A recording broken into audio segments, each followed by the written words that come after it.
All right.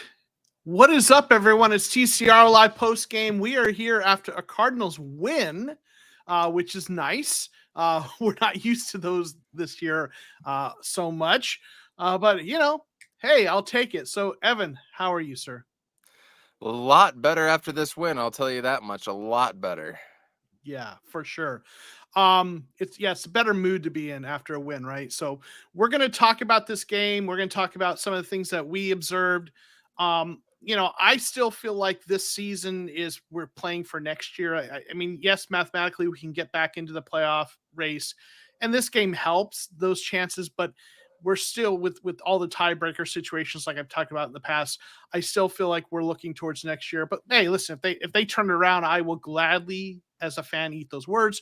So with that in mind, we're going to kind of talk about what we saw in this game and the things that I think maybe give us some hope for next year, certain players that maybe we're seeing something out of that might be part of getting this team back, in a winning direction next year. Maybe some of the players that maybe shouldn't be brought back, just kind of looking at that way and just any other observations. So that's kind of how we're going to take that. I want to quickly say hey to some of the folks that are in here. We got GW Wild, who was totally blowing up the chat, getting kind of a running kind of a commentary of the game. Appreciate you being here, sir, a channel member as well. We got Silverwolf AZ. The team seems to be playing harder today. Is it possible that Kyler Murray has lost the locker room? We can get into that as we go. We got Tony Height. Thanks for being here. 4-6 is better than 3-7, 100%. We got KR Gordon. Thanks for being here. When is the stream? It is right now, right? And we got EverJ. Sanford got to lose now. We've got Stefan Leonidas. It was refreshing to see a different quarterback. Kind of tired of Kyler's whining and poor body language. I mean, I have different opinions about that, but I hear it. I know a lot of people are very frustrated with that, right? Jake Worderly, thank you for being here. Nice win. We've got Jordan P. Cliff's the problem, right? LOL. I mean, he had a good game. I think Cliff, we'll talk about that more. We've got Tina Mood 79. Thanks for being here. This was the best football this year from the Cards. I mean, it was probably and we can talk about that more. We got back to Constitution 1. The win is nice. All right. Thanks to Colt and our never quit defense. We got Cruz Ispuro. I hope I did not mispronounce your name. Another channel member. Thank you for being here. All you guys ever do is complain about how to get a grip. There's going to be a lot of talk about Kyler and Colt, of course, right? I'm going to say hey to a few other folks. Louis B, another channel member. Thanks for being here. Colt McCoy is great, in my opinion. Listen, great. He did what you need from a backup, right? So that, and we can talk about that more. I'll say hey to some of the other folks in a moment, but let's get to some of our thoughts. Evan, what's the first thing that your kind of takeaway from this game that you want to get us started with? We didn't turn the ball over. Mm-hmm. We didn't turn the ball over, and we win. I think that's a clear thing. Seeing Budda Baker come out and play was probably shocking and surprising to a lot of people. And then just the fact that we were able to go into LA 2 years in a row and get a win but at the end of the day, I want to get into everything. I want to get into Colt, Kyler, Cliff, whatever the hell else we're going to talk about. A win is a win is a win is a win. And right now this puts us 2 games away from being tied, but we don't have that tiebreaker, right? So we still have 2 games to go against San Francisco. So, first they go to divisions, right? Division lead and then head to head. So you come out with a win against San Francisco next week, things can get crazy. Not all is lost. You never know. We could get healthy at the right time at the end of the year. Crazier things have happened. A win is a win is a win is a win. Yeah, and listen, I try to be the more optimistic person. I know, and I probably, sooner than people probably would have thought, I kind of started kicking dirt on this team. And I still think the odds are, really against us getting back on track. Sure. But listen, I'm a fan and I'd love to see it. I would love to be wrong. This game, definitely a division win is huge, right? So absolutely, the Rams are not a good team this year, so that's, we want to, and they're starting back Yeah. quarterback. So we want to keep it We in didn't perspective. slay a dragon today. Let's put that out there. Right. No dragon was slain, but it's a conference road win. Division road win, Yeah. excuse me. Yeah, for sure. So definitely a good win. I'm not trying to take away from it, but we have to, listen, Minnesota beat Buffalo. That was a big win, right? Fun. Yeah, for sure. A fun big win. This was a good win. But that, but it's not quite quite the same, right? But listen, glad to see it. Absolutely. So let's talk about let me talk about one of the things I want to kind of mention. And Myjai Sanders will be that dude at end, right? Had a hell of a game. I mean, had the sack that forced the fumble, had a couple other nice plays. Between the two rookies, Cam Thomas had played better thus far. And Sanders kind of struggled. But he's a rookie, so I'm not overreacting that, but it was nice to see him come out and have the kind of game that makes you think maybe we're going to be okay at outside linebacker next year. I know a lot of people wanted the Cardinals to trade for an edge rusher and a big name guy, and a lot of people want the Cardinals to draft an edge rusher in the first round next year. And I've kind of been in that position of, I know it's not great right now. I know our outside linebackers have struggled, but I kind of want to see what these two rookies have. And next year, Marcus Golden, Cam Thomas starting, Myjai Sanders with a heavy rotation of him. And then you've got, Dimikaji and Gardeck to kind of help out as well. And I want to see what those guys can do. And if they can't do it next year, then maybe in 2024, I want to take an edge rusher in round one. I don't know. What do you think what are your thoughts on the edge rush situation, what you saw? Yeah, I completely agree. And the one thing that people are forgetting about going into next year is the cap space that we have. We have a lot of cap space to play with, and we're already talking about extending DeAndre Hopkins. So that figure could turn out to be a little bit different. Obviously, JJ Watt coming off the books doesn't help. You never know with that. He is getting older, yada, yada. But we have a lot of cap space to be able to do some things with next year as well, too. So I like what we're seeing. Myjai Sanders, 5 tackles, 1 sack, a tackle for loss, a pass breakup, and a QB hit. Most of that was on the same play, but that is right. very, very good to see. He did have that. Was it the false start or It was a neutral zone infraction? That didn't help. But you know what, rookie. Yeah. It's impressive to see a guy that looks like he's 6'3", 180 pounds max, soaking wet. It's impressive to see. Yeah, I will say in college, that was the one knock on him. Well, he's a little bit slighted build. That was a knock, but he was built a lot like Brian Burns, actually. 6'5", 255. So he's not a slouch.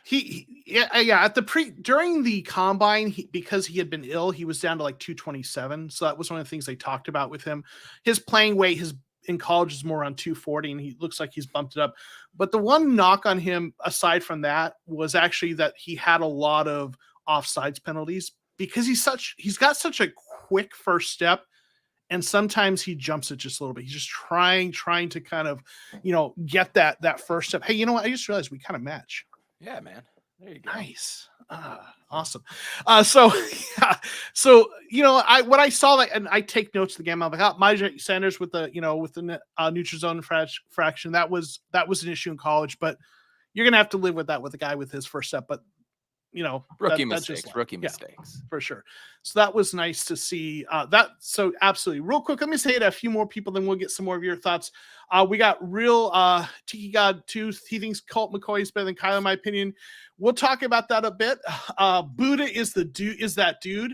I tweeted out like that, I know a lot of Cardinals fans were kind of, concerned about, Hard Knocks and how the Cardinals will be presented. But I'll tell you, I am glad that fans around the world are getting to see what we already knew about Budda Baker, right? Budda is that guy. Absolutely he had a great game. We didn't, we thought he'd be out for 3 weeks with that high ankle sprain. No, Budda's not human. Budda's a demigod, right? Let me say hey to a few more folks. We got Brian. Thank you for being here. And Joe, great to see you. Always a great deal. Appreciate you. Grandizer, thank you for being here. We've got Sure Garification. I hope I got it right. I don't know if I did it. Don't care that they had their backup quarterback or the Rams will have stuck this year. It feels awesome to get a win over McVay. Absolutely, it feels awesome. Yeah, Absolutely. absolutely. So when I talk about the quarterback being out, this is more what can we read out of this win? That's more from that question. But in terms of enjoying the win, a win is a win is a win is a win. Enjoy it, right? For sure. Let me say it. A few other folks. We got Ranger the Patriot, Goat McCoy. We got X-Back Fanatic. Oh, McCoy. Do you think Kyler struggles to commit to a passer's style play? He runs to save the play team. We'll talk about that a little bit. We'll talk a good bit about Kyler. We got Lord Dane. Thanks for being here. We got Randrak. We got Illadre. All right. So why don't we why don't we talk a little bit about Budda Baker, what he means to see, what we saw from him, and then we can get to the Kyler stuff in a bit. So what are your thoughts on what you saw from Budda and what he means to this team? I was actually really curious to see what this team was going to look like without Budda, without the heart and soul. Knowing that he was in there obviously made me feel that much better. Like when he's in there, it almost feels like we have such a stout defense no matter what odds are against us, right? You just always think he can come up with that play. Seeing him out there fly all over the field and get that interception, and the way he was running with that interception, I was like, dude, where's your weak ankle? You don't have a flat tire anywhere. The way he was running, everything looked fine. The thing that is surprising is I thought we would see him and Jalen Thompson a little bit more, but obviously our defensive front was not getting shredded, meaning those guys didn't have to pick up, right? We kind of spoke about that a couple weeks back. So I want to give a quick shout out to Antonio Hamilton. 10 tackles, 2 pass breakups. What a game by him as well too, filling in for the injured Byron Murphy Jr. But him just being out there, being the heart and soul is, I don't even know if we could measure it. You know what I mean? Yeah. I remember when they drafted him and they had, the Honey Badger on the team, and then Tyrann Mathieu was injured. Huh? It was weird at the time to me. I didn't quite get it. It was like, okay, we've got Honey Badger, Tyrann Mathieu, and then Matthew was banged up, and then they cut Matthew because of injury and contract, and that went sideways, and hate to see that end the way it did. But man, Budda has been every bit. I mean, Matthew's got a Hall of Fame career in terms of what he's done at the position, arguably. But man, Budda has just been that dude. He's everything you want, right? He's fiery, but yet doesn't talk too much. You know what I'm saying? Like he has that passion, and he'll talk, but he just doesn't say the wrong thing. He doesn't get out there in front of himself, but he also leads by example, and he's tenacious. His play style, reckless abandon.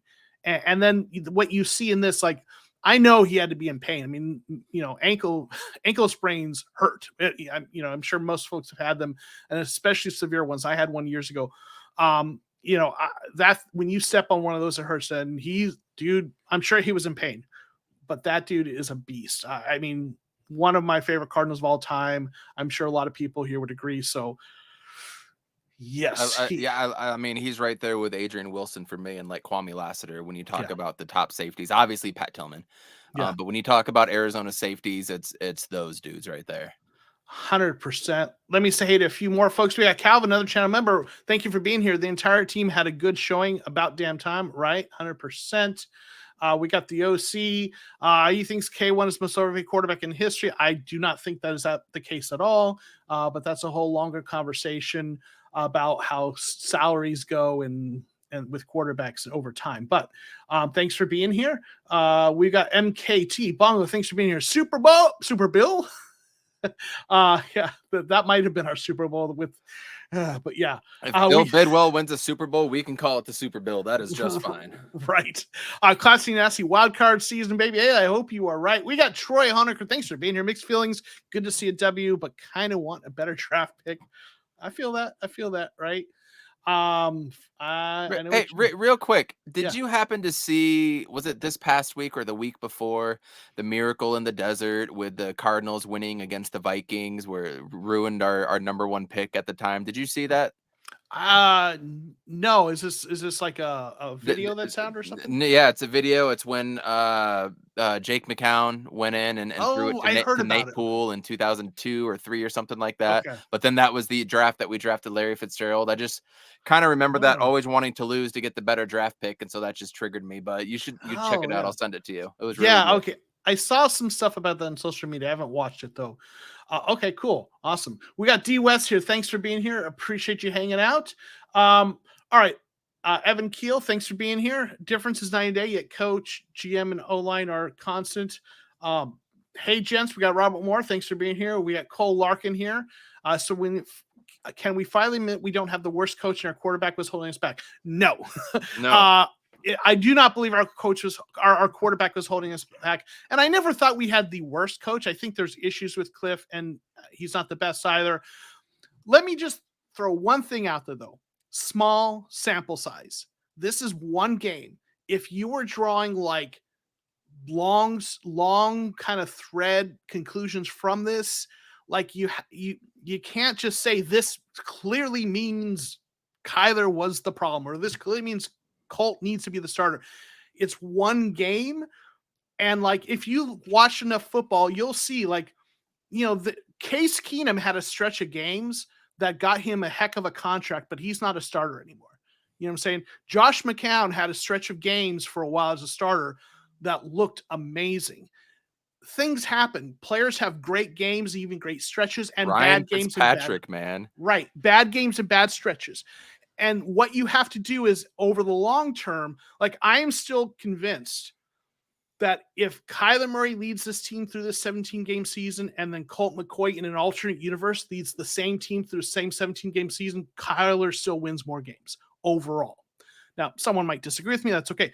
Long term, Kyler has the talent, but there's some issues. There's issues with the offensive line. There's some issues with some of the play calling for Kyler. Maybe there's even issues where maybe this isn't the right offensive scheme for Kyler. There's a lot of things we can talk about with that. But I think people are overreacting somewhat to a small sample size of one game. Let me real quick I want to thank Illadre for the super chat. Zaven Collins and Isaiah Simmons are looking good 100%. It is We're so not nice talking bad about them right now. How about that? Right. That is a really nice thing to say. Or to see. So as fans, we are super, super excited about that. I mean, listen, I know that was a big concern, and they don't look like busts right now, so No. So let's just kind of we can put that behind us. Hopefully we've got our inside linebackers. Now let's fix the other areas. So let me, of course, say thank you for the super chat.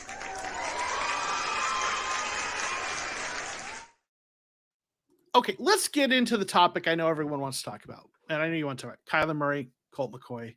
I know I kind of did a little soapbox there about that, but let you jump in, Evan, and give some of your thoughts in terms of the situation with the quarterbacks, and then also, getting into Cliff and the coaching and the play calling, because what does this game mean? What did we see? Yeah. What are your thoughts?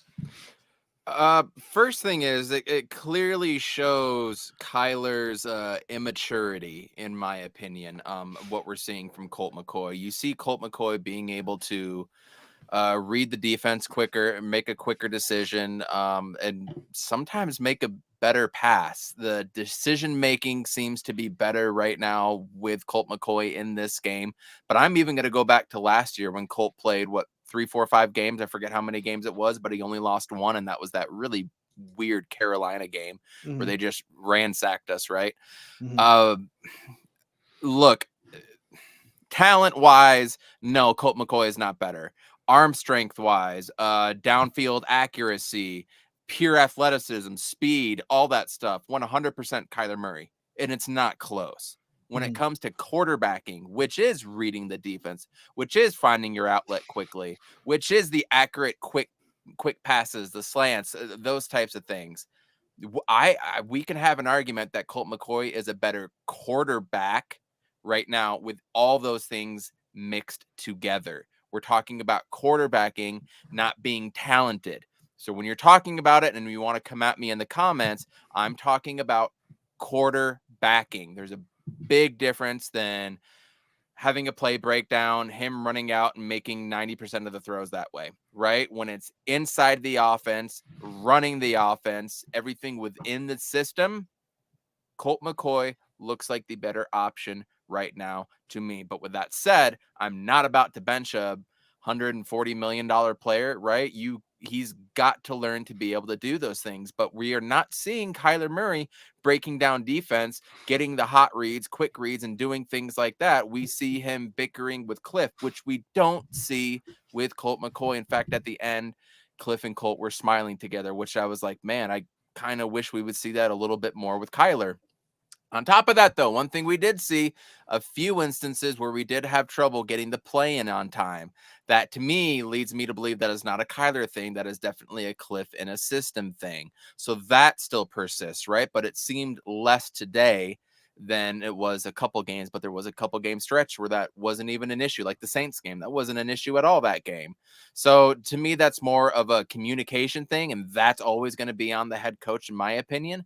But when we're talking about quarterbacking, Joe, there is a definite argument that Colt McCoy is better right now than Kyler Murray. A few things. Why could that be? What is he in his 15th, 16th year? I think he's actually in his 12th year, right? So he has the experience factor, right? He's also had a Sean McVay as a coach. He has had more coaches to be able to get into his ear, how to coach him up, yada, yada, yada. Whereas Kyler is still 24, 25 years old. He's had one head coach, one quarterback's coach this whole time in the league, and he's hearing one thing. And I've said multiple times, I don't want to really hear anything about Kyler, about a specific judgment about him, until we see somebody else in his ear. So there's a lot of factors that go into it, but right now, like what you said, the system, this might not be the right system for Kyler. Mm-hmm. That is a very valid argument. Very, very valid. I think Kyler would thrive more in a Sean Payton type system, but it seems these quick reads, these quick this and that, it looked very comforting to Colt McCoy. That's just what we're seeing right now, and that's what I believe. Yeah, and so just a couple kind of things I kind of want to just kind of establish certain definitions, so to speak. Like, I work in academia, and when you're constructing arguments, one of the first things you have to do is you have to agree on definitions of things, because otherwise you can have semantics disagreements or misunderstandings. Like when you say quarterbacking, you might be defining that a little differently than I might, right? So for me, quarterbacking is everything. It is the diagnosing, it is the throws, it is the reads, it is the mental game, right? But for me, it also includes the arm talent and the leg talent, because running for a first down when everything else, right? So absolutely. I think the argument you're constructing, you're posing, is you're defining quarterbacking as a specific subset of traits within quarterbacking, if that makes sense. The reading, diagnosing, and and working through your progressions. And I think, Colt being that far in the season, Colt's going to be better at that than Kyler. He's probably going to be better than that than a few all-pro quarterbacks that are playing for other teams right now, right? It's one piece, it's an important piece. But I think, and this is something I'm just kind of processing and working through, like Colt was effective today because of, as you talked about, he was making the quick throws, reading the right quick throw, and he had a good game. But keep in mind, this was a really good game for him. Colt McCoy threw for 238 yards and 1 touchdown. Right. Okay, that's a good game. But that's a Colt McCoy good game. A Kyler Murray good game is 350 yards and 3 touchdowns. Correct. Right? So I think bringing this back to the system question, right now, with this offensive line being as banged up as it is, at the Cardinals, they had and I give Cliff Kingsbury a lot of credit, good game plan, good play calling today. They had a quick get the ball out kind of game plan. And Colt is really good at that, right? That's that type of game is just right for him. And he did a great job with it. Kyler Murray, though, if you get him in a game where you give him a type of offense where he has more time for more downfield plays, he can do some things that Colt can't. but that's not what this offense is, at least not right now with this Or offensive line. or personnel. Yeah, exactly. Personnel. Right, with this offensive line right now. So in this situation with a banged up offensive line, I would probably agree that Colt's style of play is probably going to be more effective in that situation, right? Having to make those quick throws. But if you have this offense with the personnel the way they want it, with a good offensive line and everything going the way it's supposed to, Kyler is going to be able to do things Colt can't. So for me, Kyler is hands down, unequivocally the guy you build around. He's the better long-term quarterback. But yeah, Colt's going to probably be more effective in this situation right now. But you can't like become a contender playing this style long-term, in my opinion. So I would, and that is kind of your comparison to Case Keenum, and I right. completely agree with that. I do want to give one caveat to your diagnosis, yeah, which was excellently done. And Thank you're you. right, quarterbacking is everything, top to bottom, right? Even as far as being a leader and calling audibles, yada yada yada. We can get into all that, but the one caveat that I really kind of want to put in there is I feel like you have to be able to read the defense and make those progressions before the arm talent and everything comes into play. And that's what Kyler Murray is having problem doing. Or it's the play calling. For example, it could 100% be the play calling. They just came out. Craig Grialou is my favorite post-game topic is the Cliff Kingsbury post-game talks. And what he said, they said they really wanted to have a quick passing scheme today. Hence the reason they had 11 straight passes to start it off. Okay, so Kyler comes in and he does 11 straight passes. Things could have gone great for him as well, too. I also want to throw in a couple of the X factors in this game. The A.J. Green touchdown, the Rondale Moore one-handed catch. How many of those were dropped from Kyler this year, right? It just happened to fall that way today. Yeah. So I know I'm arguing against myself here a little bit. I'm pulling strings, one way for Colt, one way for Kyler. But at the end of the day, it just felt better with Colt under center today, and it felt more in control. And I think that's my sticking point as of right now. But again, if Kyler is 100% healthy next week, you throw Kyler out there without question. Yeah, absolutely. So yeah, I feel like we might have a few minor things we don't completely agree, but I think we're generally on the same page of no, Kyler's the long-term answer, but right now with the problems that are going on with this team, he's going to struggle based on play style probably. And Colt's going to be probably more effective play style with what's going on right now in the short run. Let me real quick say thank you for some of the super chats and stickers. Sorry I didn't get to those earlier. Been a supporter a bit. When can I jump on the pod? I'm trying to plan something that I'm trying to plan something that I don't know if I'll do it this offseason. That's going to be a little more fan-centered than team-centered, but still Cardinals. So we might see if we can. I might have something in the works there, but I'm trying to kind of figure out how to do that. Yeah. I'm going to try to figure out something to get some more of the fans on here in a bit. So we'll see what we can do. But thank you for all your support. He had a really good comment afterwards. He said it felt traditional. And I think it did feel more of like a traditional football style offense today. I think that's a fair assessment. Traditional. That's a good way to put it. Yeah, it felt like a conventional offense, like a West Coast conventional offense, short, quick passes and a few deep shots, but not a lot of running around in the backfield by the quarterback. It did feel like that for sure. We got back to Constitution One, a long-time supporter of the channel. Thank you so much with the super sticker. Again, I appreciate you all have been so generous this season with the support. We got GW Wow with a $2 super chat. Thank you so much. I appreciate all of that. I try to keep growing what I'm doing and getting better with what I'm doing, and your support has helped absolutely. So definitely appreciate that sincerely.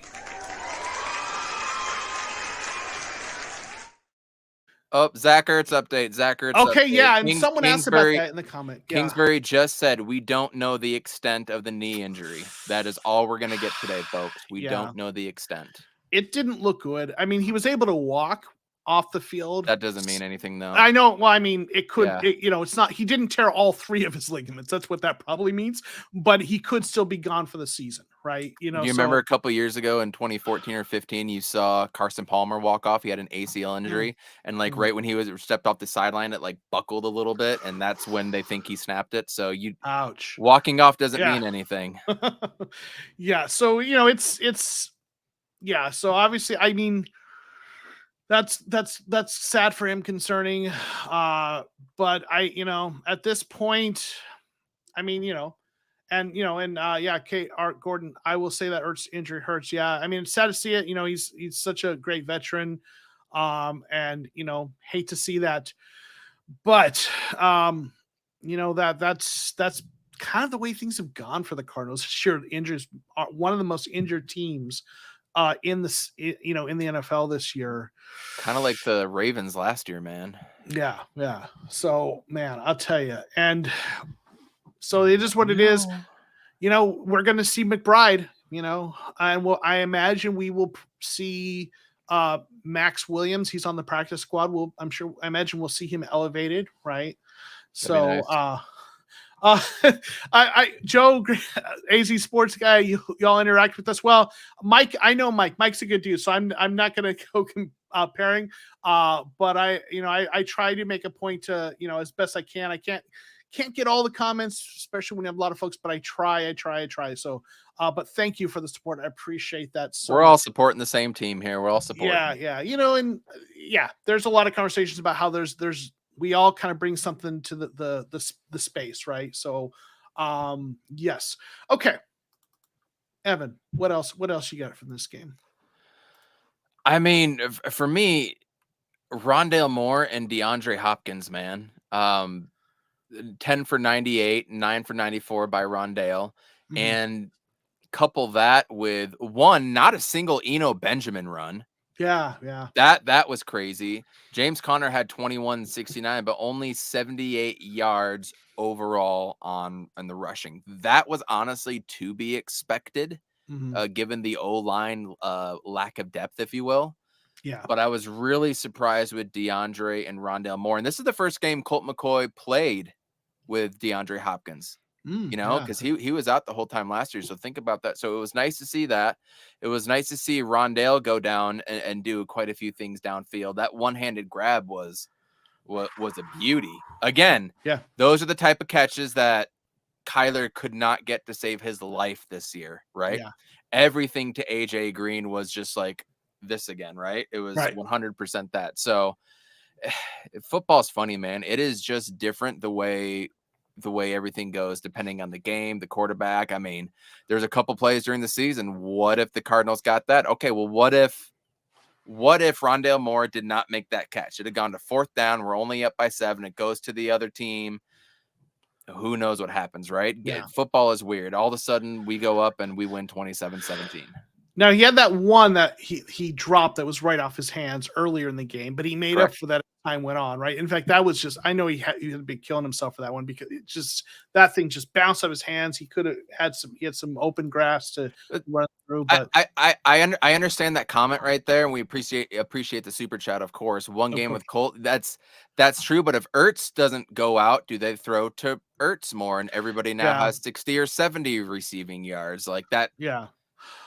I don't listen if the offense is moving, spreading it around is fine. It just what's happening, and you know, so Kyler's had some games that were they moved the ball effectively and they didn't have 100-yard receivers and had some games with 100-yard receivers where they didn't do much else. But yeah, it was nice to see that, no doubt. And thank you. McBride was open, but held on Colt run. Yeah, so there was that one play. Yeah, so yeah, I mean, listen, I've been a believer in running more since he Yes, you was have. drafted, and the only knock with him is his health, and that's a legitimate concern with him. If he's healthy and he's used effectively, he does this kind of stuff. We saw some last year. It's nice to see him making. He's had a nice string of games. I feel like, you know, over the last since he's gotten healthy, he maybe had one down game, but he's been pretty consistent. So it's nice to see. And I've talked about it before, but I'm excited to see next year Nuke, Hollywood, Rondell Moore, and then get Greg Dortch in there when you're doing the 4 wide receiver sets. even though AJ Green had a couple nice catches, I still feel like I'd move on from him next year. But Yeah. what about our stud that we just brought in, Robbie Anderson? Oh, man. He's Mr. MIA himself. Man, I've been really I didn't expect him to come in here and be a total stud, but I've been disappointed. I mean, he's contributed nothing, right? In fact, I expected like 4 or 5 receptions for 40 to 60 yards a game. Yeah. Maybe a tutty. Not this 1 for -4 yards stuff. Yeah, so for sure. Let me say hey to a couple of folks who've jumped in here. CB, thank you for being here. Appreciate you. We got Marcos Labrada of Soul Pancakes, who writes for AZ Sports Underground. Definitely check out his stuff. He does some cool stuff with film study. Appreciate you hanging out with us. Howie Dewey, Colt throws the right side of the field. Weird. Yeah. Evan Keel, McCoy hits their hands at different angles and speeds. Well, when a quarterback is 6'3" versus 5'9".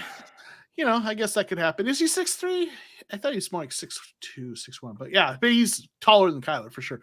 We got Free Matter for the Blind. Thanks for being here. Thought it was Cliff's fault. Well, listen, I think Cliff did a really good job play calling him today. I mean, I think it was still a good job. Tony, thanks for being here. Is Max on our practice squad? He is on our practice squad. So, and I think he'll be on the regular full active roster soon.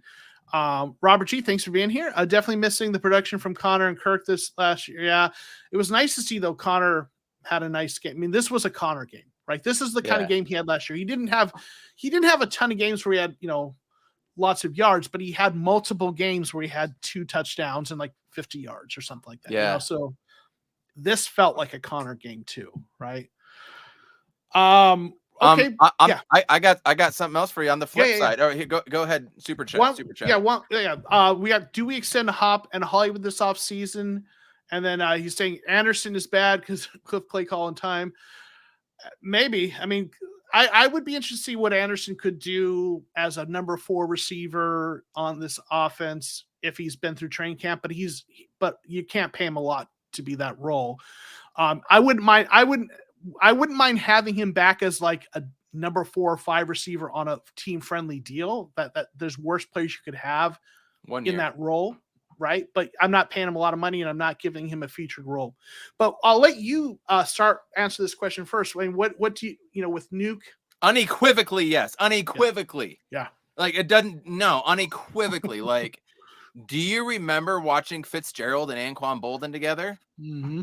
Like, and Steve Breston, yes. They had the trio. Remember that? Exactly. You absolutely do that 100%. Hopefully you get a guy like Ertz healthy. Maybe a guy like Max Williams can come back and be what he was last year.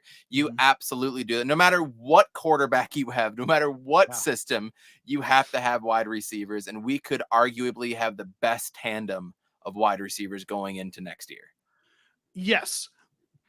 I mean, you were about to say but. You were about to say no, but. There's I was going to throw this mouse at you. There is no but on this. Good. Unequivocally, listen, this is one place where we completely agree. I've just been thinking about this for weeks now. Just like, man, Hollywood and Hopkins and Rondale Moore and an offensive line that is not, falling apart. That is the makings of a top 3 offense in the NFL. I'm not saying we're going to be that. But you have the offense, you have that potential. That's the upside with that kind of receiving core. I want to see that. For the next 2 to 4 seasons. Yeah. Give me all that. Right. So yes, we figure out how to keep them around. And one more year. Thank you for your generosity today with Fitz and Bolden. You only kept Fitz. What's that? He's killing it on it. Maybe you should bring him on next postgame for 5-10 minutes. Really wants get to a be fan on interaction here, in here. Yeah. We might have to do that. You're going to buy your way onto the show. But listen, we couldn't keep them forever. But Bolden, I think there was something that went down with Bolden they didn't want to pay him. So I think. And what was our offensive coordinator at the time for the Super Bowl? With what was his name? He went on to like Pittsburgh and whatnot. Kansas City. Yeah, I know who you're talking about. He was fighting with Bolden on that last possession to get into the Super Bowl. Like that just went down horribly. I know exactly what you're talking about, but the name escapes me. So for sure. Yeah. anybody sure. in the chat knows, please put it in there. Here we go. Todd Todd Haley. Yep. Bastard. Yeah. So yes. Thank you for being here. AZ Cards 11. Kyler Murray is still the Cardinals franchise quarterback. Yes, I agree for sure. We've got Jupe here. My Sanders, all the field needs to start opposite Golden. Him and Cam Thomas need to be rotated, but yeah. Can we stop talking about Haley? Yeah, listen, I'm good to stop talking about it. Yeah. So yeah, I want to, if I missed anyone, appreciate y'all being here. Sorry if I missed you. I try to get everyone at least one comment. All right, you had something you wanted to. I've got kind of two things, but the first thing I want to go into is one, Joe, how good does it feel to finally beat John Wolford? Right?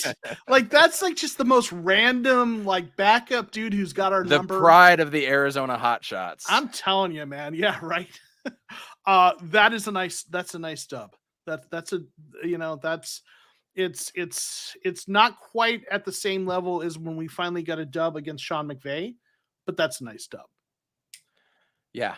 And also, do you think can this win change the trajectory of our season? Not saying we get in the playoffs because of tiebreakers, yada yada, but can this change the trajectory? It can be the start of that. I mean, it's gonna, Sure. I think it can be the start because, look at teams who finish strong and maybe don't make the playoffs, but they have something to build on. They have some excitement, some energy, and they have some motivation, and just a lot of things that they carry into the next year. Whereas what we've seen, obviously, in our time here, is the opposite, right? Teams that last couple of years who start off better, and then falter down the stretch, right? Right. So, but here's where I'm gonna throw this out there, but here's the deal: like, there's a lot of folks I think who are kind of the fire kind of, folks that are gonna be frustrated if they have a good end of the season, a good stretch, and then that the coach and the GM are still here next year, and there's gonna be a lot of folks who are going to be disappointed about that if that's what happens. But yes, I think it could be. And real quick, Vance beat McVay. I mean, the defense had a good game for sure, but I feel like Cliff and Colt deserve some credit. But yeah. What do you think, though? You asked the question. Robert says no. Classy Nasty says yes. Right. Adam M. Super, here we come. Listen, San Francisco is probably going to have a pretty emotional, heated game tonight against the Chargers, right? In-state rivalry, all this stuff. Look, San Francisco gets an injury. They lose tonight. We have a Monday night game in Mexico City next week. That's supposed to be a home game. Sure as hell won't be. We couldn't get 9 home games last year. We won't get 9 home games this year again. Right. And we won't get 9 home games next year. So Cardinals sure get the ass end of that stick. That's for sure. But you find a way to come out and win. All of a sudden you're on a 2-game win streak. You're 5-6. You just don't know what happens. And after that, there's 1, 2, 3, 4, 5, 6 games left. Mm-hmm. Dude, this is football. This is sports. We've seen crazier things happen, right? Like anything is possible. On the flip side, we could lose 41-3 next Monday. Yeah. But absolutely. Winning, you know what winning does? It cures losing. You know what winning also does? It's contagious as all hell. Yeah. Right.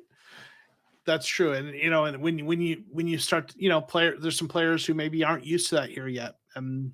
I mean, and you look back at the season, Joe, and I hate bringing this up. Outside of the Chiefs, we lose 20-12 to the Rams week 3. And couldn't score on anything. We went for it on 4th a couple times when maybe we shouldn't have. That could have been different. We lose 3 points to the NFL's best team, to the mm-hmm. Eagles. We lose 19-9 to the Seahawks, which that was probably our next worst loss. Mm-hmm. We're within spitting distance of the Vikings game, only losing by 8. And then last week's 31-21 game could have been a win if a couple different things went different. Yeah.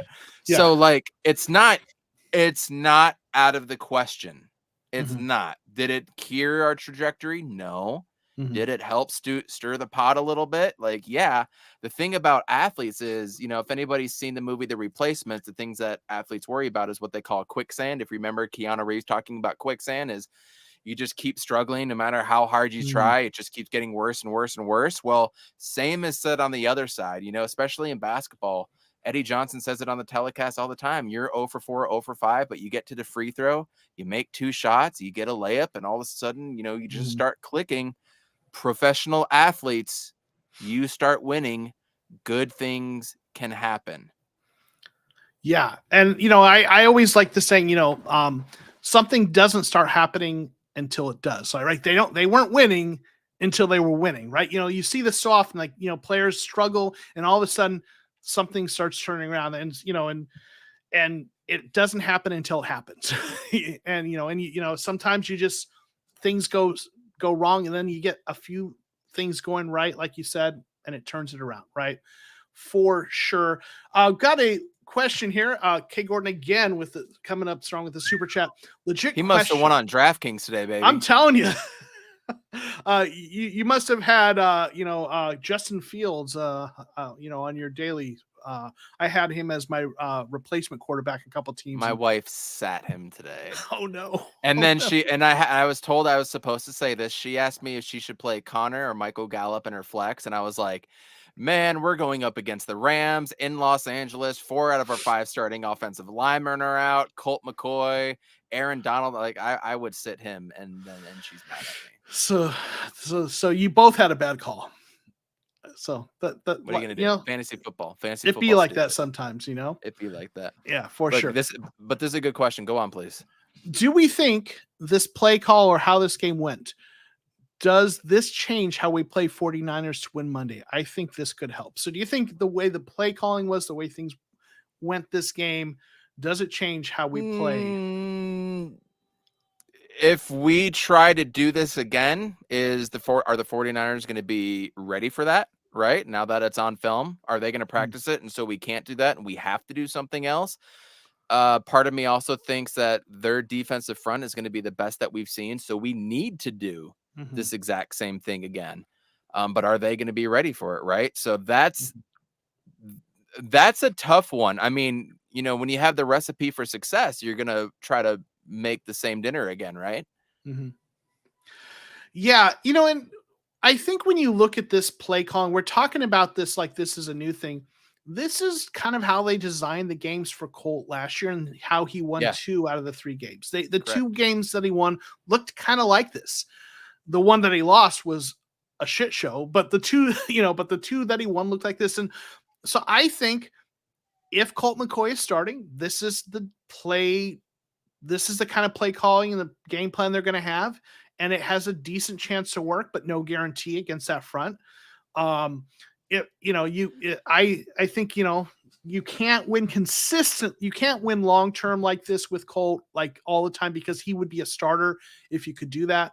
But I think they have a chance with him, in short stretches. If Kyler's starting, they might try some of these things because it worked.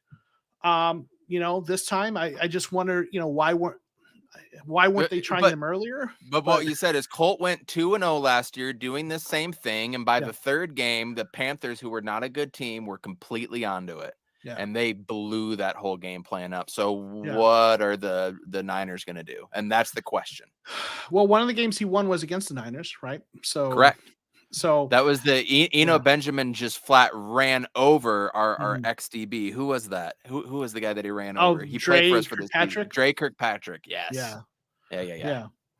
Yeah. Sure. Yeah. So I think, but if Colt's playing, they're going to try a similar game plan, and hopefully it works. It's not guaranteed, right? So, Gordon, again, I know just a longtime fan wanted to ask real questions and get no BS, get to the issue and bring them out. Also, potential one-time guests. I think after tonight we might have to make that happen. So, yeah. And he just said the Niners have a lot of injuries. We have a lot of injuries. Yeah. So you know what? Let's flip a coin and see what happens. Yeah. And, Troy is bringing up a good point, because like as much as things worked nicely today, it is limited. Like when there was pressure, I mean, he got sacked a bit down the road. I mean, I think, we did enough things to get a lead and to hold on to it. But there were some points where, he got sacked in that back, in the backfield, and still, Yeah, dead to rights. overall it worked, but there were a couple points where it didn't look great, right? Jason Carl, thank you for the super chat. Thank you for being here. A really great support of the channel. So, Joe, is Colt better or Kyler? Seriously, Kyler's a better quarterback. Correct. Kyler's a better quarterback. Colt is going to be better Colt can do like 3 things better, and Kyler can do 8 things better.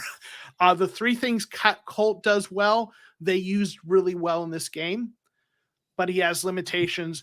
But like, we've seen Kyler have stretches like this and games like this, but we've also seen, like, the ceiling with Kyler is much higher. It just is. But with the offensive line banged up, Kyler's play style is a little bit more, improvise and make big plays when things, and it doesn't work as well with the really bad offensive line. But got a lead with Colt, and he held it, So listen, but remember, part of the reason they held it is because the Rams couldn't get back into it with their backup quarterback. I mean, that's also part of it. But it was nice seeing Jalen Ramsey get shown up by D-Hop today. It was after nice. Jalen Ramsey had all those balls last year talking all that smack. It was nice to see him get lined up today. Yeah. And then, folks, I see a few people mentioning poor Peo. If you don't know Peo Time, he's a super, super good dude who just happens to be a Rams fan. So, but one of the nicest people no one's ever. Perfect. Yeah, right. Exactly. I feel like God made him a Rams fan so he wouldn't be perfect, right? Because he's such a great dude. And he's having a hard time, right? So for sure, right now. But it's going to be really nice, I think, to watch Hard Knocks this week. And Diego, thank you for being here. I know I'm watching Hard Knocks this week, right? It's going to be a good week to watch that, right? Again, Budda is that dude. Right now, you're that dude. You're that dude. And thank you again, Marcos. Kyler plays out of structure. Colt did tonight, right? So a lot of great comments in the chat. Troy saying went to the wire with Eagles and Vikings with Kyler. Colt isn't bringing us back against those defenses, right? So yeah, right. So I get it though. Listen, Colt has shown he's one of the best backups in the league, right? And this is why we brought him here, because what's his name from the CFL? I've already forgot his name. Oh, I'm no, sorry? you're not the Wolford. guy we had that we let go. Yeah. Wasn't doing it. Yeah. Like, this is why we brought him in, because we needed a legitimate backup quarterback, and that's what he's given us. A guy who's a mentor for Kyler. Strevler, that's who. Thank you, Troy. I knew Troy would be there with the help there, with the assist. Yeah, Strevler and Tony's there with the assist as well. Yeah. Listen, this is why you bring a backup quarterback, but like they always say, like, the backup quarterback is always the most popular guy, on the team when the starter's struggling, or when he's having the backups having good games. So yeah. And here's final thing. I just kind of want to go out there because I know we want to start or get off here before Sunday Night Football starts. The thing that we do need to see, and I think you're going to agree with me on this, is we need to see more predicated throws from Kyler Murray, more breaking down defense, more going through his reads and attacking blitzes. And that's the thing that we all do need to see. And once Kyler can start doing that, and we see it on a consistent basis, you're talking we'll be a top 4 team in the league for however long he plays. But that is something he needs to do. And so when we see a quarterback do that on a smaller level, like today, it's almost more frustrating, because we all know Kyler has all of the X factors behind him. Kyler absolutely needs, he has room to grow, and there are things he needs to get better at. Most quarterbacks, even in year 4, have some things he need to get better at. Kyler needs to get better. As much as I'm a Kyler stan and a believer, and I think he's still, one of the top 10 quarterbacks in the NFL when he's healthy and playing. He needs to get better. You can say that about a lot of quarterbacks, but yeah. Does this silence the Cliff and Keim talk? We'll get the last couple of super chats now. We want to get out of here soon. What do you think about that? 4-6, so no. Yeah. I don't think it silences. I think there with some folks, it might kind of, some of the folks who are kind of lukewarm on that, it might slow them down a little bit, but they're still like, I did surveys on my channel, community tab, and more like 60% of fans that responded wanted both of them gone. So I don't think it silences that with the fans. I think there's a lot of fans who are very entrenched in their opinions on that and their views. But if they keep winning, it's to the person who makes that decision, it's going to matter. And that's Michael Bidwell, right? So yeah, it is frustrating to see Cliff be able to strategize a little better, call better plays when Colt is in there than when Kyler is in there. That part is very frustrating. Yeah. And I do think, and I think a better scheme. That's what I meant to say. Yeah. No, you're absolutely right. And I think I do think what you are going to see to your question, Jason, it's not going to silence it, but you're going to see a good bit of that pressure start shifting more towards Kyler in terms of fan opinions. There were already a number of fans out there who were like, Kyler's a problem, Cliff isn't the problem. You're going to probably see a little more shift in that direction amongst fan opinions. And that's just me as the sociologist observing, what people are going to think. I think you will see fans start to blame Kyler more now because they'll look at what Colt did and say, well, maybe it is, right. So again, I'm still ride or die with Kyler, but I think objectively speaking, you'll see that shift. We'll get these last couple super chats and we'll get out of here. Thank you again, Gordon. We got to figure out how to get you on here, right? As generous as you've been. Colt didn't play those defenses. Can't compare right now. As a backup, I will ride or die with Colt. As a backup, as a backup, he's the guy I want. I was a big fan of that signing when they signed him 2 years ago. But it's different defenses. As a Nebraska fan, I hated Colt, right, when he was playing with Texas. As a Cards fan, love him. Glad I made this, and have a good night. Be ready for a shot on the podcast.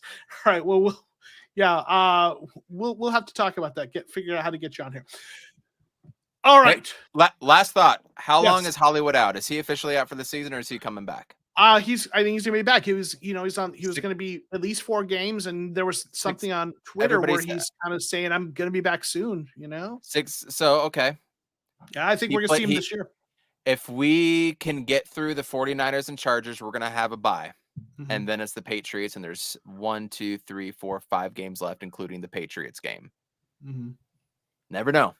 Listen, never know.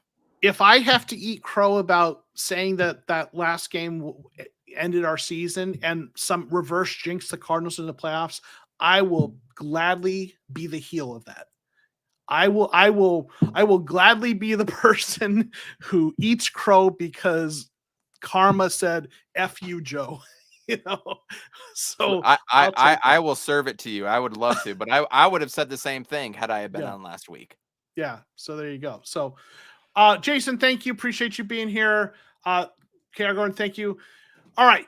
We're going to get out of here, everyone. Thank you for being here. Make sure you follow Evan on Twitter. His link is below. Make sure you subscribe to the He's on Fire podcast. They do good work. They cover the Cardinals and the Suns and other Arizona teams. That's kind of where I like to go to kind of get Suns talk, as a Suns fan as well. Thank you. Yep. Yes, absolutely. Go ahead, though. Anything you want to shout out? Anything you got going? Go Chargers. Go Chargers. Right. Go Chargers. It beat the Niners tonight. That's all I'm gonna say. Go Chargers. Nice. Gordon, if you're following me on Twitter, send me a DM, and we'll talk about that. All right. Thank you, everyone. Listen, a post-game win is a much better post-game show than a post-game loss. Thank you for everyone in the chat. If I didn't get at least one of your comments on, I apologize. I try to get everyone at least once, but sometimes I can't catch everyone. Thank you for hanging out, guys. We'll see you Tuesday for TCR Live previewing, and it is a dub. All right, guys. Peace.